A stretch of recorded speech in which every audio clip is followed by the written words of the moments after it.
नमस्कार मित्रमैत्रिणींनो, स्वागत आहे यूट्यूब चॅनलवर. तर काल आपण गीतेचा दुसरा अध्याय त्यातले 29 श्लोकपर्यंत आलो होतो. आता 30वा श्लोक घेऊयात आणि त्यासोबतच एक नवीन रांगोळी पण बघूयात.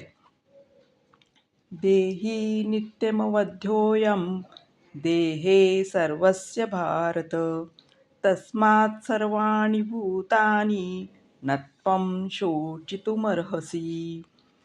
स्वधर्ममपि चावेक्ष न विकम्पितुमर्हसि.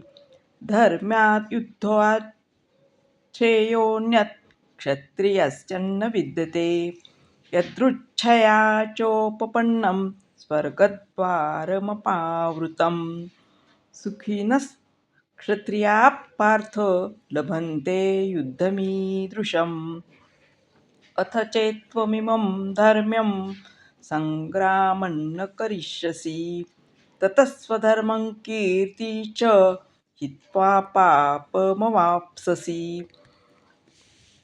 अकीर्ति चापि भूतानि कथयिष्यन्ति ते व्ययाम्. सम्भावितस्य चाकीर्तिर्मरणादतिरच्यते. भयाद्रणादुपरतं वंस्यन्ते त्वां महारथाः. येषां च त्वं बहुमतो भूत्वा यास्यसि लाघवम्. तर आपण दुसऱ्या अध्यायातल्या 35व्या श्लोकपर्यंत आलोत. आता उद्या आपण याच्या पुढचे श्लोक घेऊयात. त्यासोबतच एक आपण नवीन रांगोळी बघूयात. धन्यवाद.